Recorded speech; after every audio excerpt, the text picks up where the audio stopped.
Logan Paul is what happens when a brand is built on pie and virality. Prime Hydration went from being one of the most talked about drinks in the world to becoming a brand surrounded by lawsuits, criticism, falling sales, and even bans in schools across the United States, the United Kingdom, Canada, and Australia. What once looked like a massive business success has since taken a darker turn no one can ignore. Prime Hydration was founded by YouTube stars Logan Paul and KSI, two creators who were once bitter rivals. Their rivalry was one of the most public and profitable influencer feuds in internet history. It began with insults and online trash talk before escalating into two massive boxing matches. Their first fight in 2018 ended in a draw, while the second fight in 2019 ended with KSI winning by split decision. At the time, they represented opposite sides of the internet, and their rivalry fueled millions of views, pay-per-view buys, and endless headlines. But out of nowhere, in 2022, Logan and KSI announced their partnership. At first, when Logan teased an announcement on January 4th, 2022, fans naturally assumed it was a third-round fight between the two. Instead, Logan Paul and KSI surprised the world by announcing they were no longer rivals, but business partners. Together, they introduced Prime Hydration, a sports drink aimed directly at their massive online audiences, particularly teenagers and young adults between the ages of 12 and 20. From the moment Prime launched, it was clear that the product was only part of the plan. The real engine behind Prime was marketing. Logan and KSI understood their audience better than most traditional companies ever could. They used limited releases, social media hype, and influencer promotion to create a sense of urgency and exclusivity. Prime was not immediately available everywhere. Instead, drops were announced ahead of time, supply was kept intentionally low, and fans were encouraged to rush online or into stores before stock ran out. This strategy worked perfectly at first. The initial release sold out within hours, and subsequent drops followed the same pattern. As Prime slowly began appearing on store shelves, chaos followed. Videos surfaced of children running through stores, adults arguing with employees, and shops limiting how many bottles each person could buy. In the United Kingdom, resale prices reportedly reached as high as £100 per bottle. In the United States, some listings even claimed bottles sold for over $1,000. Within months, Prime became one of the most talked about drinks on the planet. It was mentioned alongside established giants like Gatorade, Powerade, and Body Armor, despite being a brand new product with no proven history. The success appeared unstoppable. Less than 2 years after launch, Prime reportedly sold its 1 billionth bottle, a milestone that would be impressive for any beverage company, let alone one founded by influencers. Logan Paul and KSI openly celebrated this success, calling Prime the fastest-growing beverage brand in history and praising their unique marketing approach. Prime launched with overwhelming hype, but hype alone doesn't guarantee real value or long-term staying power. Much of the excitement surrounding the brand leaned heavily on the star power of its two founders, YouTube giants Logan Paul and KSI. Their fame did the heavy lifting early on, pulling attention instantly, but attention and durability are not the same thing. Logan Paul built his online fame during the Vine era before pivoting to YouTube as the platform exploded.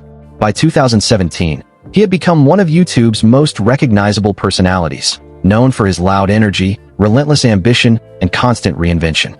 Beyond content creation, Logan moved into acting, boxing, and eventually professional wrestling, all while assembling a growing portfolio of business ventures that positioned him as more than just an influencer. KSI, born Olajide Olatunji, followed a different but equally powerful path. Starting YouTube at just 15, he gained a loyal audience through comedic gaming commentary that felt raw and relatable. Over time, KSI expanded far beyond YouTube, carving out a serious presence in music, professional boxing, and entrepreneurship. In the UK especially, he became more than a creator, he became a cultural figure. What made Prime even more compelling at launch was the narrative behind it. Logan Paul and KSI were once fierce rivals, clashing publicly across platforms and even in the boxing ring. Their decision to join forces and co-found a sports drink felt like a full-circle moment, and fans bought into it instantly. The rollout mirrored their entertainment careers: loud announcements, viral moments, sold-out drops, and non-stop online buzz. But cracks began to show not long after the initial surge. The first major red flag was unclear positioning. Prime benefited greatly from hype marketing, but the brand struggled to clearly communicate what it actually stood for. While the product was a hydration drink, much of the early marketing pushed Prime as a lifestyle symbol rather than a functional beverage. The message felt flashy, but unfocused. One promotional example made this especially clear. In a TikTok campaign featuring rapper Central C, viewers saw him and KSI relaxing inside a private jet stamped with Prime's logo. The visuals screamed wealth, status, and exclusivity, but said very little about hydration, performance, or why someone should drink it at all. It looked more like a flex than an ad, reinforcing the sense that Prime was selling an image before it had fully defined the product behind it. Even after Prime secured massive partnerships with the UFC, WWE, and Arsenal, the strategy didn't really change. Instead of slowing down and building deep, credible relationships with athletes, something closer to how Nike works, Prime doubled down on hype. The brand even launched a flashy $1 million giveaway, which Logan Paul only awarded recently, long after the buzz had already peaked. At the same time, Prime leaned heavily on viral moments.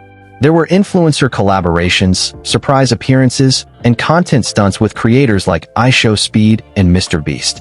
These moments kept Prime visible online, but they didn't answer the bigger question. Was the drink actually good for people who train, sweat, and compete? The company also stayed mostly silent as concerns about Prime's effectiveness as a hydration drink began to spread. Doctors and fitness experts started speaking up.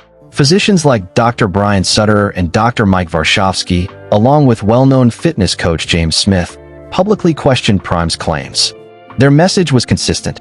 Prime was being marketed as a top-tier hydration drink for athletes, but its formula didn't support that promise. Dr. Brian Sutter explained that the core issue wasn't branding, it was science. Prime looked healthy on the surface, but once you broke down what was inside the bottle, the claims started to fall apart.